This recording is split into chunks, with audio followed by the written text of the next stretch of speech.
नमस्कार दोस्तों, मैं आप सबकी दोस्त रीना एक नई कहानी लेकर आपके सामने प्रस्तुत हूँ।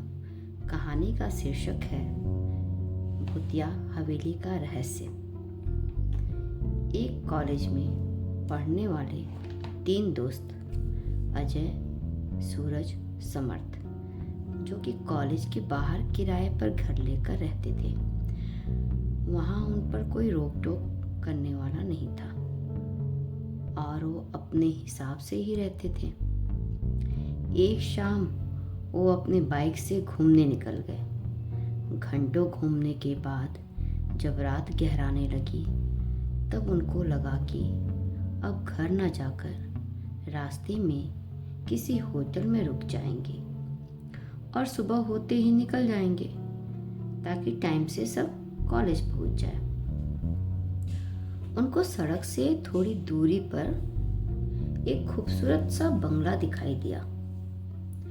उन्होंने सोचा, चलो यहाँ देखते हैं कि क्या पता कोई रूम खाली हो, रात आराम से बीत जाएगी। जब बंगले के अंदर पहुँचते हैं तो वहाँ उन्हें एक बूढ़ा सा केयर टेकर मिलता है जो थोड़ा सा अजीब लगता है, क्योंकि वो न ही उनकी तरफ देख रहा था और न ही उनसे कोई बात कर रहा था। उनको हाथ के इशारे से ही बता दिया कि कमरा वहाँ खाली है और उस कमरे की ओर इशारा कर देता है। लड़के भी थके होते हैं, उन्होंने भी ज़्यादा ध्यान नहीं दिया और उस कमरे में चले जाते हैं। उस कमरे में घुसते ही उन्हें अजीब सी ठंडक महसूस होती है। खैर, उस पर वो ज़्यादा ध्यान न देते हुए सब सोने की कोशिश करते हैं। जैसे ही उनको गहरी नींद आती है, अचानक से सब उठकर बैठ जाते हैं। तीनों दोस्त एक दूसरे की तरफ देखकर चौंक जाते हैं कि हम सब एक साथ कैसे जग गए। तब अजय बताता है कि मुझे सपने में किसी के खांसने की आवाज़ आई।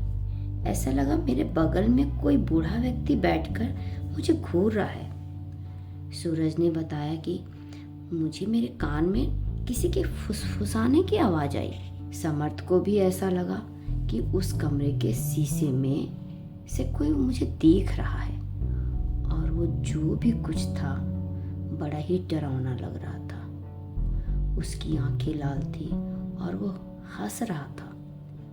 तीनों दोस्तों ने मिलकर ये तय किया कि इस बंगले का जो भी रहस्य है उसका हम सामना करेंगे। फिर उन्होंने पुराने कमरों में एवं तहखानों में खोजबीन की।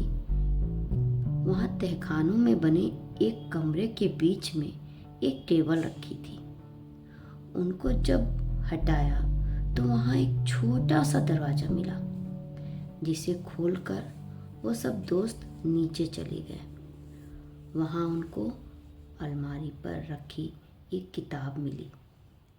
उसको खोलकर सब पढ़ने लगे। उस किताब में लिखा था कि यहाँ इस बंगले में एक बेहद खतरनाक आत्मा बसी है जो उन लोगों को तंग करती है जो इस बंगले में रात बिताने को आते हैं। उसी किताब में एक मंत्र भी लिखा था और बताया गया था कि ये मंत्र का जाप जो लोग मिलकर करेंगे वो उस दुष्ट आत्मा के चंगुल से बच जाएंगे और सुबह की पहली किरण के साथ सब शांत हो जाएगा। अजय, सूरज और समर्थ बिना देर किए वहां से निकलकर अपने कमरे में आए। फिर साथ में बैठकर मंत्र का जाप शुरू किया।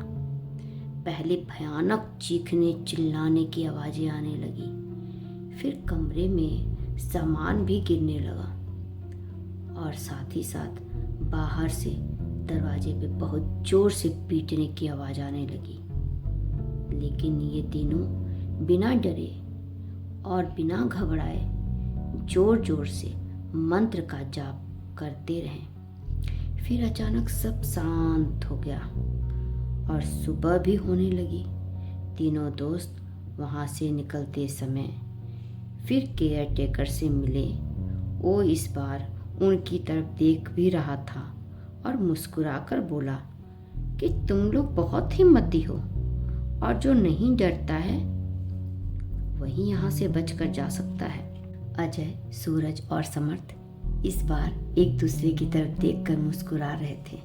फिर वो घर की तरफ अपने बाइक से वापस चले गए। जब तीनों दोस्त अपने कॉलेज जाकर सबको ये सब बातें बताईं तो वहाँ पर एक प्रोफेसर थे जिनको उस बंगले के बारे में सब कुछ पता था।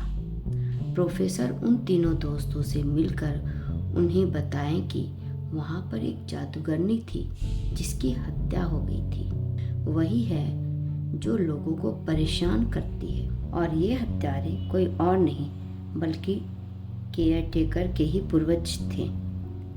और ये बात केयर टेकर को पता थी, लेकिन ये बात वो किसी और को बताता ही नहीं था। कॉलेज के सभी दोस्त और प्रोफेसर सब ने मिलकर उनको बहुत शाबाशी दी और सब बहुत खुश थे कि वो तीनों दोस्त सही सलामत अपने घर वापस आ गए। आपको ये कहानी पसंद आई है तो वीडियो को लाइक कीजिए, शेयर कीजिए, चैनल को सब्सक्राइब कीजिए और बेल आइकॉन को दबा दीजिए ताकि आपको आने वाली कहानियों का नोटिफिकेशन मिलता रहे। नमस्कार।